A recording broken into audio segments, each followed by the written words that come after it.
Duel on Syrtis by Poul Anderson. Narrated by William Skye. The night whispered the message. Over the many miles of loneliness it was borne, carried on the wind, rustled by the half-sentient lichens and the dwarfed trees, murmured from one to another of the little creatures that huddled under crags, in caves, by shadowy dunes. In no words, but in a dim pulsing of dread which echoed through Krieger's brain, the warning ran, "They are hunting again." Krieger shuddered in a sudden blast of wind. The night was enormous around him, above him, from the iron bitterness of the hills to the wheeling, glittering constellations light years over his head. He reached out with his trembling perceptions, tuning himself to the brush and the wind and the small burrowing things underfoot, letting the night speak to him. Alone, alone. There was not another Martian for 100 miles of emptiness. There were only the tiny animals and the shivering brush and the thin, sad blowing of the wind. The voiceless scream of dying travelled through the brush from plant to plant, echoed by the fear pulses of the animals and the ringingly reflecting cliffs. They were curling, shrivelling, and blackening as the rocket poured the glowing death down on them, and the withering veins and nerves cried to the stars. Krieger huddled against a tall, gaunt crag. His eyes were like yellow moons in the darkness, cold with terror and hate and a slowly gathering resolution. Grimly, he estimated that the death was being sprayed in a circle some 10 miles across. And he was trapped in it, and soon the hunter would come after him. He looked up to the indifferent glitter of stars, and a shudder went along his body. Then he sat down and began to think. It had started a few days before in the private office of the trader Wisby. "I came to Mars," said Riordan, "to get me an owlie." Wisby had learned the value of a poker face.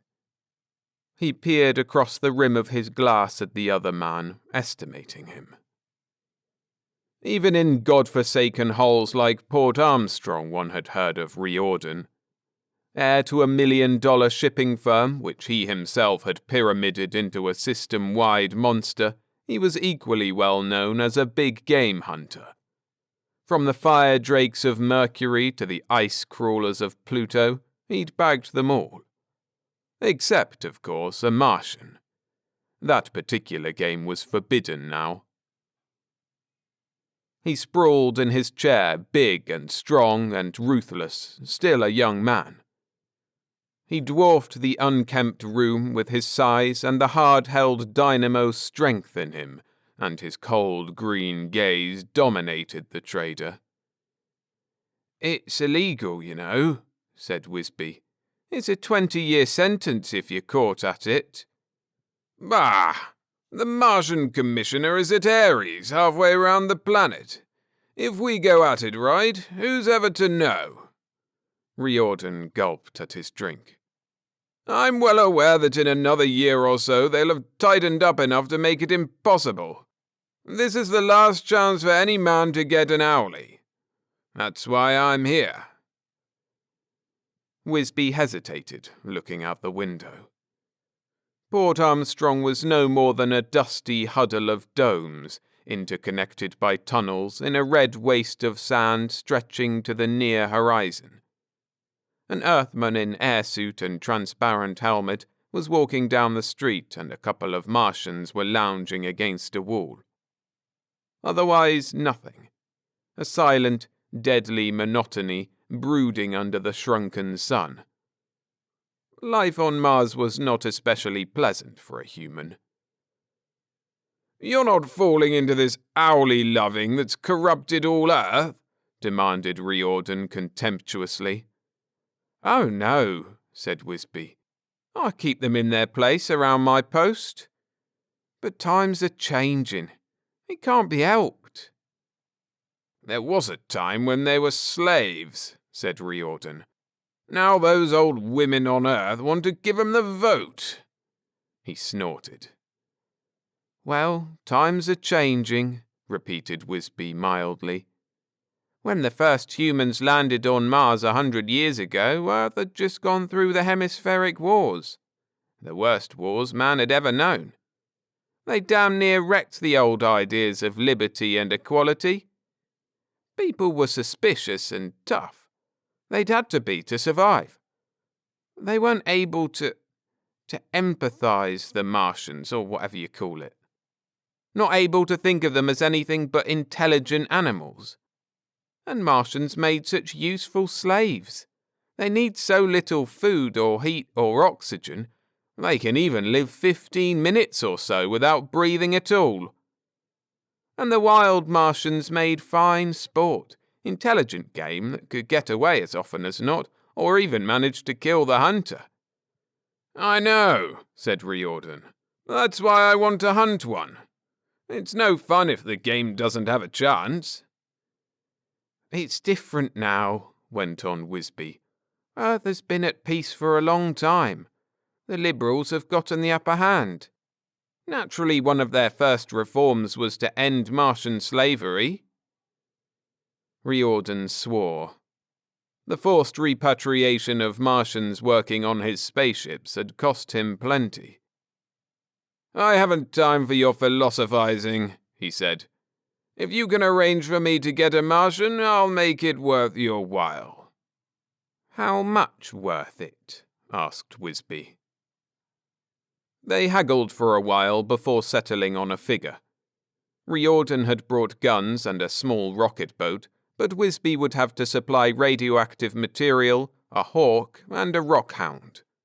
Then he had to be paid for the risk of legal action, though that was small. The final price came high. Now, where do I get my Martian? Inquired Riordan. He gestured at the two in the street. Catch one of them and release him in the desert? It was Wisby's turn to be contemptuous. One of them? Ha! Town loungers. A city dweller from Earth would give you a better fight. The Martians didn't look impressive. They stood only some 4 feet high on skinny, claw-footed legs, and the arms, ending in bony 4-fingered hands, were stringy. The chests were broad and deep, but the waists were ridiculously narrow. They were viviparous, warm-blooded, and suckled their young, but grey feathers covered their hides. The round, hook-beaked heads with huge amber eyes and tufted feather ears showed the origin of the name Owlie. They wore only pouched belts and carried sheath knives. Even the Liberals of Earth weren't ready to allow the natives modern tools and weapons. There were too many old grudges. The Martians always were good fighters, said Riordan. They wiped out quite a few Earth settlements in the old days. The wild ones, agreed Wisby, but not these. They're just stupid labourers, as dependent on our civilization as we are. You want a real old-timer, and I know where one's to be found. He spread a map on the desk. See, here in the Herefnian Hills, about 100 miles from here. These Martians live a long time, maybe 2 centuries, and this fellow Krieger has been around since the first Earthman came. He led a lot of Martian raids in the early days, but since the general amnesty and peace, he's lived all alone up there in one of the old ruined towers. A real old-time warrior who hates Earthmen's guts. He comes here once in a while with furs and minerals to trade, so I know a little about him. Wisby's eyes gleamed savagely. You'd be doing us all a favour by shooting the arrogant bastard. He struts around here as if the place belonged to him. And he'll give you a run for your money. Riordan's massive dark head nodded in satisfaction. The man had a bird and a rockhound. That was bad. Without them, Krieger could lose himself in the labyrinth of caves and canyons and scrubby thickets, but the hound could follow his scent and the bird could spot him from above. To make matters worse, the man had landed near Krieger's tower. The weapons were all there. Now he was cut off, unarmed and alone save for what feeble help the desert life could give. Unless he could double back to the place somehow. But meanwhile he had to survive. He sat in a cave, looking down past a tortured wilderness of sand and bush and wind-carved rock, miles in the thin clear air to the glitter of metal where the rocket lay. The man was a tiny speck in the huge barren landscape, a lonely insect crawling under the deep blue sky. Even by day the stars glistened in the tenuous atmosphere. Weak, pallid sunlight spilled over rocks tawny and ochreous and rust-red, over the low, dusty thorn bushes and the gnarled little trees and the sand that blew faintly between them. Equatorial Mars. Lonely or not, the man had a gun that could spang death clear to the horizon, and he had his beasts, and there would be a radio in the rocket boat for calling his fellows. And the glowing death ringed them in, a charmed circle which Krieger could not cross without bringing a worse death on himself than the rifle would give. Or was there a worse death than that, to be shot by a monster and have his stuffed hide carried back as a trophy for fools to gape at? The old iron pride of his race rose in Krieger, hard and bitter and unrelenting. He didn't ask much of life these days, solitude in his tower to think the long thoughts of a Martian and create the small exquisite artworks which he loved, the company of his kind at the gathering season, grave ancient ceremony and acrid merriment, and the chance to beget and rear sons. An occasional trip to the earthling settling for the metal goods and the wine which were the only valuable things they had brought to Mars. A vague dream of raising his folk to a place where they could stand as equals before all the universe. No more. And now they would take even this from him. He rasped a curse on the human and resumed his patient work, chipping a spearhead for what puny help it could give him. The brush rustled dryly in alarm, tiny hidden animals squeaked their terror, the desert shouted to him of the monster that strode toward his cave. But he didn't have to flee right away. Riordan sprayed the heavy metal isotope in a 10-mile circle around the old tower. He did that by night, just in case patrol craft might be snooping around. But once he had landed, he was safe. He could always claim to be peacefully exploring, hunting leapers or some such thing. The radioactive had a half-life of about 4 days, which meant that it would be unsafe to approach for some 3 weeks, 2 at the minimum. That was time enough when the Martian was boxed in so small an area. There was no danger that he would try to cross it. The Owlies had learned what radioactivity meant back when they fought the humans, and their vision, extending well into the ultraviolet, made it directly visible to them through its fluorescence, to say nothing of the wholly unhuman extra senses they had. No, Krieger would try to hide and perhaps to fight, and eventually he'd be cornered. Still, there was no use taking chances. Riordan set a timer on the boat's radio. If he didn't come back within 2 weeks to turn it off, it would emit a signal which Wisby would hear, and he'd be rescued. He checked his other equipment. He had an airsuit designed for Martian conditions, with a small pump operated by a power beam from the boat to compress the atmosphere sufficiently for him to breathe it. The same unit recovered enough water from his breath so that the weight of supplies for several days was, in Martian gravity, not too great for him to bear. He had a .45 rifle built to shoot in Martian air, that was heavy enough for his purposes, and of course compass and binoculars and sleeping bag. Pretty light equipment, but he preferred a minimum anyway. For ultimate emergencies, there was the little tank of suspensine. By turning a valve, he could release it into his air system. The gas didn't exactly induce suspended animation, but it paralyzed efferent nerves and slowed the overall metabolism to a point where a man could live for weeks on one lungful of air. It was useful in surgery, and had saved the life of more than one interplanetary explorer whose oxygen system went awry. But Riordan didn't expect to have to use it. He certainly hoped he wouldn't. It would be tedious to lie fully conscious for days waiting for the automatic signal to call Wisby. He stepped out of the boat and locked it. No danger that the owl would break in if he should double back. It would take Tordonite to crack that hull. He whistled to his animals. They were native beasts, long ago domesticated by the Martians and later by man. The rockhound was like a gaunt wolf, but huge-breasted and feathered, a tracker as good as any terrestrial bloodhound. The hawk had less resemblance to its counterpart of Earth. It was a bird of prey, but in the tenuous atmosphere it needed a 6-foot wingspread to lift its small body. Riordan was pleased with their training.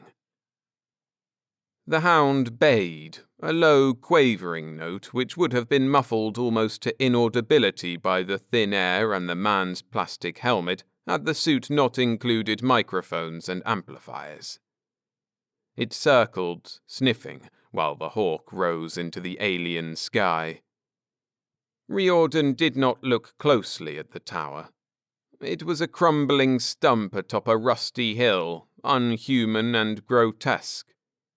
Once, perhaps 10,000 years ago, the Martians had had a civilization of sorts, cities and agriculture and a Neolithic technology. But according to their own traditions, they had achieved a union or symbiosis with the wildlife of the planet and had abandoned such mechanical aids as unnecessary. Riordan snorted. The hound bayed again. The noise seemed to hang eerily in the still, cold air, to shiver from cliff and crag, and die reluctantly under the enormous silence. But it was a bugle call, a haughty challenge to a world grown old. Stand aside, make way, here comes the conqueror. The animal suddenly loped forward. He had a scent. Riordan swung into a long, easy, low-gravity stride. His eyes gleamed like green ice. The hunt was begun. Breath sobbed in Krieger's lungs, hard and quick and raw. His legs felt weak and heavy, and the thudding of his heart seemed to shake his whole body. Still he ran, while the frightful clamour rose behind him, and the padding of feet grew ever nearer. Leaping, twisting, bounding from crag to crag, sliding down shaly ravines, and slipping through clumps of trees, Krieger fled. The hound was behind him, and the hawk soaring overhead. In a day and a night they had driven him to this, running like a crazed leaper, with death baying at his heels. He had not imagined a human could move so fast or with such endurance. The desert fought for him. The plants, with their queer blind life that no earthling would ever understand, were on his side.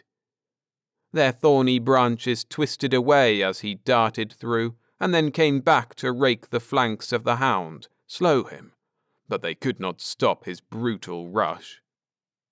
He ripped past their strengthless, clutching fingers and yammered on the trail of the Martian. The human was toiling a good mile behind, but showed no sign of tiring. Still, Krieger ran. He had to reach the cliff edge before the hunter saw him through his rifle sights.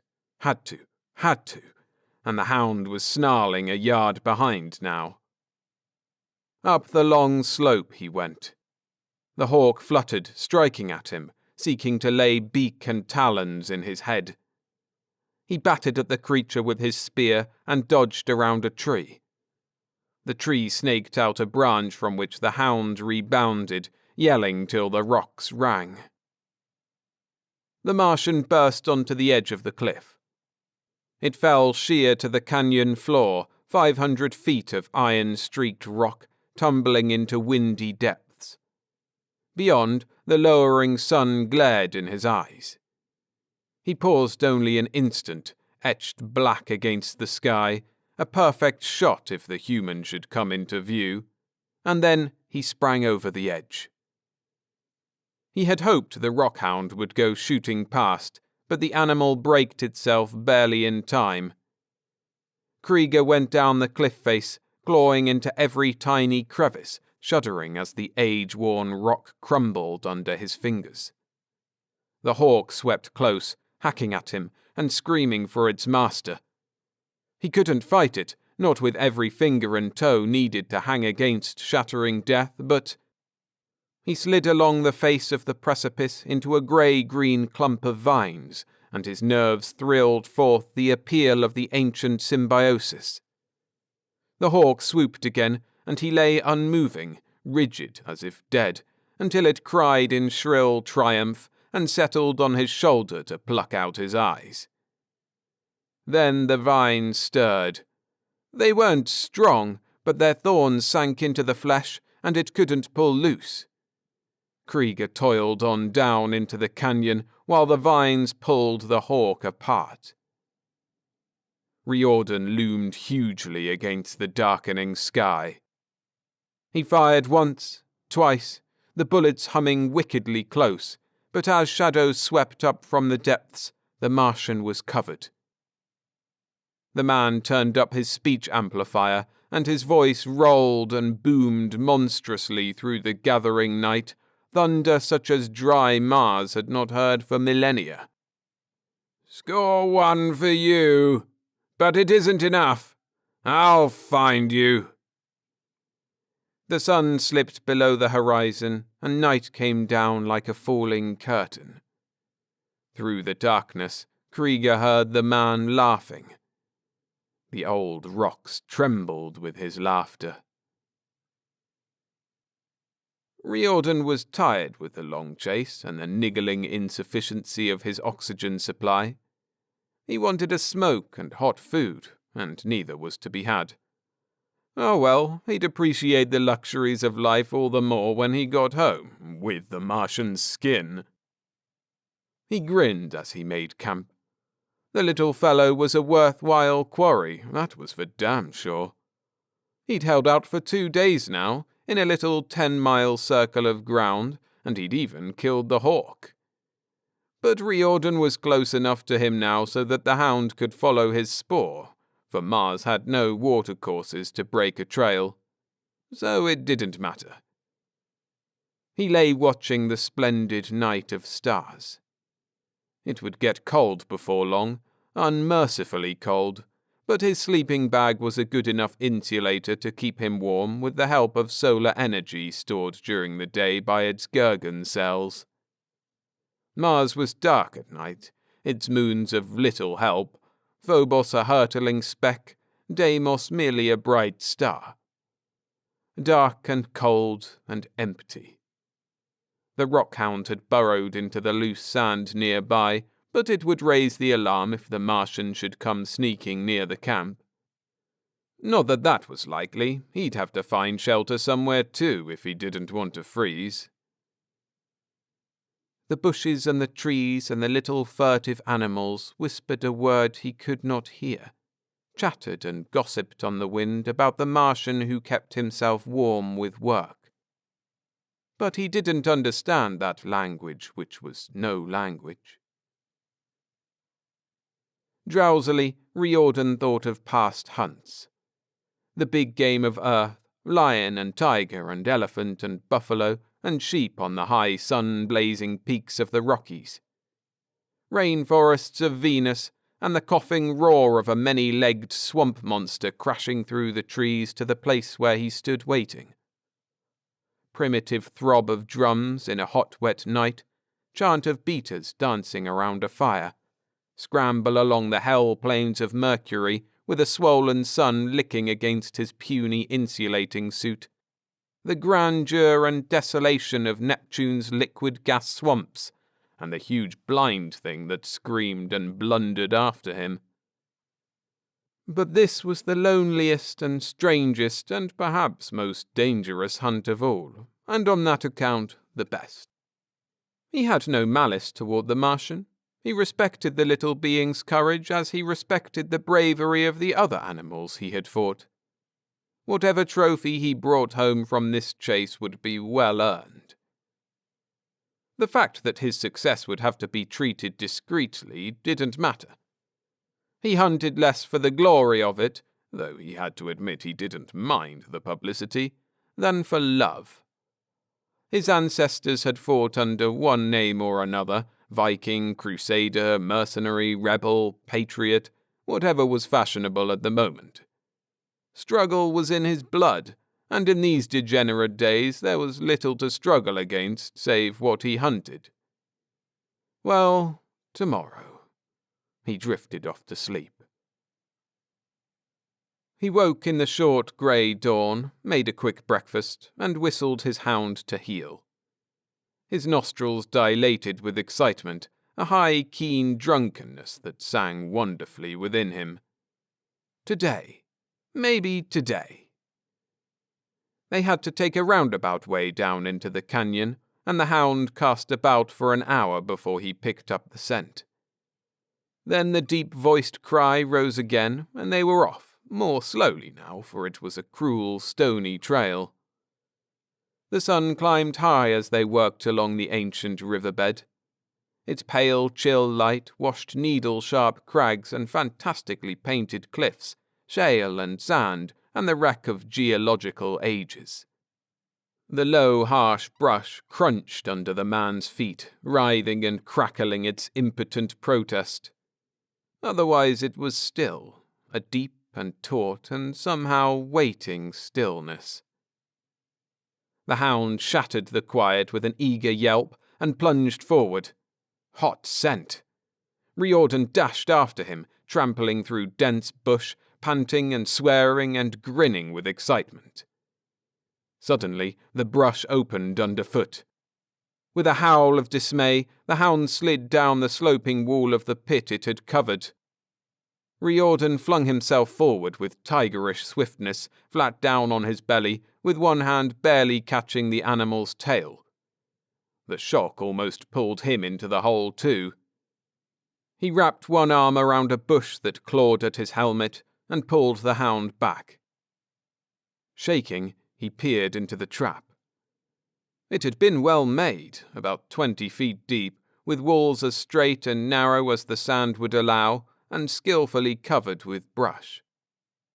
Planted in the bottom were 3 wicked-looking flint spears. Had he been a shade less quick in his reactions, he would have lost the hound and perhaps himself. He skinned his teeth in a wolf grin and looked around. The owlie must have worked all night on it. Then he couldn't be far away, and he'd be very tired. As if to answer his thoughts, a boulder crashed down from the nearer cliff wall. It was a monster, but a falling object on Mars has less than half the acceleration it does on Earth. Riordan scrambled aside as it boomed onto the place where he had been lying. "Come on!" he yelled, and plunged toward the cliff. For an instant, a grey form loomed over the edge, hurled a spear at him. Riordan snapped a shot at it, and it vanished. The spear glanced off the tough fabric of his suit, and he scrambled up a narrow ledge to the top of the precipice. The Martian was nowhere in sight, but a faint red trail led into the rugged hill country. Winged him, by God! The hound was slower in negotiating the shale-covered trail. His own feet were bleeding when he came up. Riordan cursed him and they set out again. They followed the trail for a mile or two, and then it ended. Riordan looked around the wilderness of trees and needles which blocked view in any direction. Obviously the owlie had backtracked and climbed up one of those rocks from which he could take a flying leap to some other point. But which one? Sweat, which he couldn't wipe off, ran down the man's face and body. He itched intolerably, and his lungs were raw from gasping at his dole of air. But still he laughed in gusty delight. What a chase! What a chase! Krieger lay in the shadow of a tall rock and shuddered with weariness. Beyond the shade, the sunlight danced in what to him was a blinding, intolerable dazzle, hot and cruel and life-hungry, hard and bright as the metal of the conquerors. It had been a mistake to spend priceless hours when he might have been resting, working on that trap. It hadn't worked, and he might have known that it wouldn't. And now he was hungry, and thirst was like a wild beast in his mouth and throat, and still they followed him. They weren't far behind now. All this day they had been dogging him. He had never been more than half an hour ahead. No rest, no rest. A devil's hunt through a tormented wilderness of stone and sand, and now he could only wait for the battle with an iron burden of exhaustion laid on him. The wound in his side burned. It wasn't deep, but it had cost him blood and pain and the few minutes of catnapping he might have snatched. For a moment, the warrior Krieger was gone, and a lonely, frightened infant sobbed in the desert silence. Why can't they let me alone? A low, dusty green bush rustled. A sandrunner piped in one of the ravines. They were getting close. Wearily, Krieger scrambled up on top of the rock and crouched low. He had backtracked to it. They should by rights go past him toward his tower. He could see it from here, a low yellow ruin worn by the winds of millennia. There had only been time to dart in, snatch a bow and a few arrows and an axe. Pitiful weapons. The arrows could not penetrate the Earthman's suit when there was only a Martian's thin grasp to draw the bow, and even with a steel head, the axe was a small and feeble thing. But it was all he had, he and his few little allies of a desert which fought only to keep its solitude. Repatriated slaves had told him of the Earthlings' power. Their roaring machines filled the silence of their own deserts, gouged the quiet face of their own moon, shook the planets with a senseless fury of meaningless energy. They were the conquerors, and it never occurred to them that an ancient peace and stillness could be worth preserving. Well, he fitted an arrow to the string and crouched in the silent, flimmering sunlight, waiting. The hound came first, yelping and howling. Krieger drew the bow as far as he could, but the human had to come near first. There he came, running and bounding over the rocks, rifle in hand and restless eyes shining with taut green light, closing in for the death. Krieger swung softly around. The beast was beyond the rock now, the Earthman almost below it. The bow twanged. With a savage thrill, Krieger saw the arrow go through the hound, saw the creature leap in the air, and then roll over and over, howling and biting at the thing in its breast. Like a grey thunderbolt, the Martian launched himself off the rock, down at the human. If his axe could shatter that helmet... He struck the man, and they went down together. Wildly, the Martian hewed. The axe glanced off the plastic. He hadn't had room for a swing. Riordan roared and lashed out with a fist. Retching, Krieger rolled backward. Riordan snapped a shot at him. Krieger turned and fled. The man got to one knee, sighting carefully on the grey form that streaked up the nearest slope. A little sand snake darted up the man's leg and wrapped about his wrist. Its small strength was just enough to pull the gun aside. The bullet screamed past Krieger's ear as he vanished into a cleft. He felt the thin death agony of the snake as the man pulled it loose and crushed it underfoot. Somewhat later, he heard a dull boom echoing between the hills. The man had gotten explosives from his boat and blown up the tower. He had lost axe and bow. Now he was utterly weaponless, without even a place to retire for a last stand. And the hunter would not give up. Even without his animals, he would follow, more slowly, but as relentlessly as before. Krieger collapsed on a shelf of rock. Dry sobbing racked his thin body, and the sunset wind cried with him. Presently, he looked up across a red and yellow immensity to the low sun. Long shadows were creeping over the land, peace and stillness for a brief moment before the iron cold of night closed down. Somewhere, the soft trill of a sand runner echoed between low, wind-worn cliffs, and the brush began to speak, whispering back and forth in its ancient, wordless tongue. The desert, the planet, and its wind and sand under the high, cold stars, the clean, open land of silence and loneliness, and a destiny which was not man's, spoke to him. The enormous oneness of life on Mars, drawn together against the cruel environment, stirred in his blood. As the sun went down and the stars blossomed forth in awesome frosty glory, Krieger began to think again. He did not hate his persecutor, but the grimness of Mars was in him. He fought the war of all which was old and primitive and lost in its own dreams against the alien and the desecrator. It was as ancient and pitiless as life, that war, and each battle won or lost meant something, even if no one ever heard of it. "You do not fight alone," whispered the desert. "You fight for all Mars, and we are with you."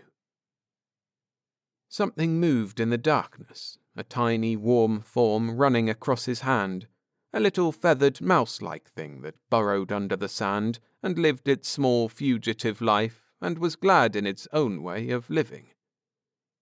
But it was a part of a world, and Mars has no pity in its voice. Still, a tenderness was within Krieger's heart, and he whispered gently in the language that was not a language. "You will do this for us? You will do it, little brother?"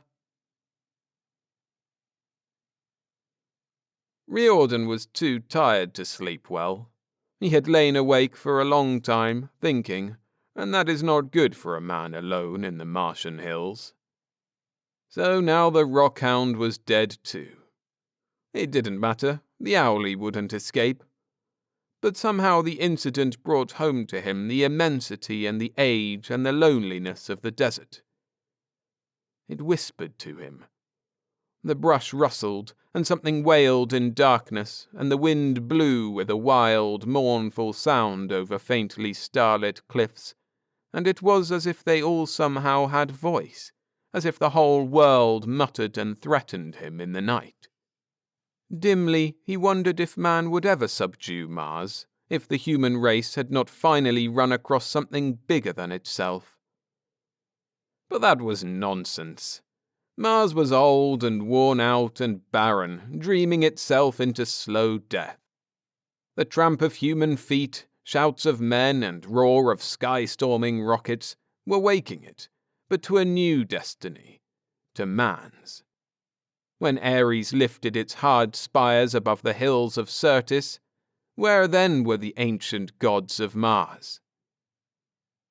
It was cold, and the cold deepened as the night wore on. The stars were fire and ice, glittering diamonds in the deep crystal dark. Now and then he could hear a faint snapping borne through the earth as rock or tree split open. The wind laid itself to rest, sound froze to death. There was only the hard, clear starlight falling through space to shatter on the ground. Once something stirred. He woke from a restless sleep and saw a small thing skittering toward him. He groped for the rifle beside his sleeping bag, then laughed harshly. It was only a sand mouse. But it proved that the Martian had no chance of sneaking up on him while he rested. He didn't laugh again. The sound had echoed too hollowly in his helmet. With the clear, bitter dawn, he was up. He wanted to get the hunt over with. He was dirty and unshaven inside the unit, sick of iron rations pushed through the airlock, stiff and sore with exertion. Lacking the hound, which he'd had to shoot, tracking would be slow, but he didn't want to go back to Port Armstrong for another. No, hell take that Martian, he'd have the devil's skin soon. Breakfast and a little moving made him feel better. He looked with a practiced eye for the Martian's trail. There was sand and brush over everything, even the rocks had a thin coating of their own erosion. The owlie couldn't cover his tracks perfectly. If he tried, it would slow him too much. Riordan fell into a steady jog. Noon found him on higher ground, rough hills with gaunt needles of rock reaching yards into the sky. He kept going, confident of his own ability to wear down the quarry. He'd run deer to earth back home, day after day, until the animal's heart broke and it waited quivering for him to come. The trail looked clear and fresh now. He tensed with the knowledge that the Martian couldn't be far away. Too clear. Could this be bait for another trap? He hefted the rifle and proceeded more warily. But no, there wouldn't have been time. He mounted a high ridge and looked over the grim, fantastic landscape. Near the horizon, he saw a blackened strip, the border of his radioactive barrier. The Martian couldn't go further, and if he doubled back, Riordan would have an excellent chance of spotting him. He tuned up his speaker and let his voice roar into the stillness. "Come out, owlie! I'm going to get you. You might as well come out now and be done with it."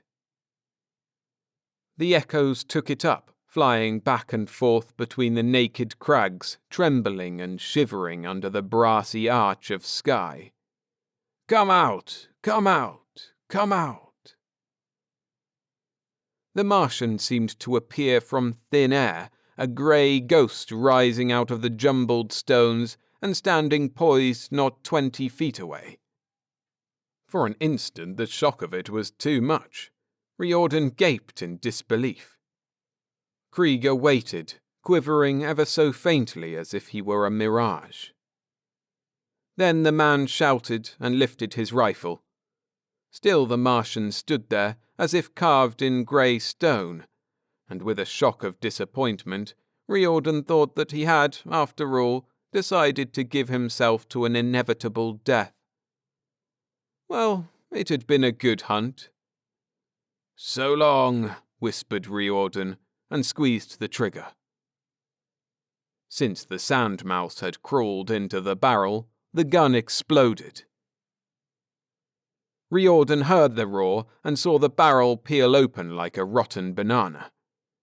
He wasn't hurt, but as he staggered back from the shock, Krieger lunged at him. The Martian was 4 feet tall and skinny and weaponless, but he hit the earthling like a small tornado.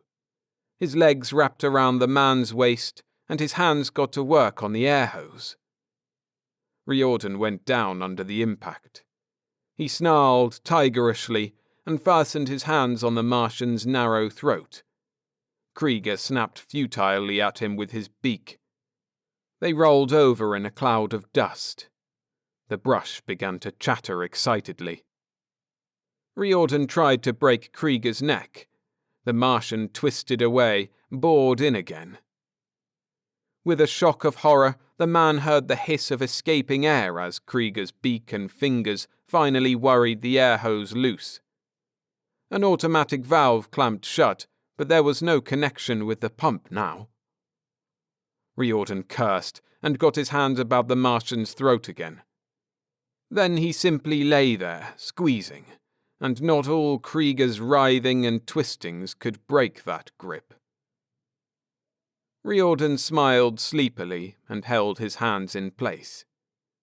After 5 minutes or so, Krieger was still. Riordan kept right on throttling him for another 5 minutes, just to make sure. Then he let go and fumbled at his back, trying to reach the pump. The air in his suit was hot and foul. He couldn't quite reach around to connect the hose to the pump. Poor design, he thought vaguely. But then these airsuits weren't meant for battle armor. He looked at the slight, silent form of the Martian. A faint breeze ruffled the grey feathers. What a fighter the little guy had been. He'd be the pride of the trophy room back on Earth. Let's see now. He unrolled his sleeping bag and spread it carefully out. He'd never make it to the rocket with what air he had, so it was necessary to let the suspensine into his suit. But he'd have to get inside the bag lest the nights freeze his blood solid. He crawled in, fastening the flaps carefully, and opened the valve on the suspensine tank. Lucky he had it, but then a good hunter thinks of everything. He'd get awfully bored lying here till Wisby caught the signal in 10 days or so and came to find him, but he'd last. It would be an experience to remember. In this dry air, the Martian's skin would keep perfectly well. He felt the paralysis creep up on him, the waning of heartbeat and lung action. His senses and mind were still alive, and he grew aware that complete relaxation has its unpleasant aspects. Oh well, he'd won. He'd killed the wiliest game with his own hands. Presently, Krieger sat up. He felt himself gingerly. There seemed to be a rib broken. Well, that could be fixed. He was still alive. He'd been choked for a good 10 minutes, but a Martian can last 15 without air. He opened the sleeping bag and got Riordan's keys. Then he limped slowly back to the rocket. A day or two of experimentation taught him how to fly it. He'd go to his kinsman near Syrtis. Now that they had an earthly machine and earthly weapons to copy. But there was other business first. He didn't hate Riordan, but Mars is a hard world. He went back and dragged the Earthling into a cave and hid him beyond all possibility of human search parties finding him. For a while, he looked into the man's eyes. Horror stared dumbly back at him. He spoke slowly, in halting English. "For those you killed, and for being a stranger on a world that does not want you, and against the day when Mars is free, I leave you." Before departing, he got several oxygen tanks from the boat and hooked them into the man's air supply. That was quite a bit of air for one in suspended animation. Enough to keep him alive for 1,000 years.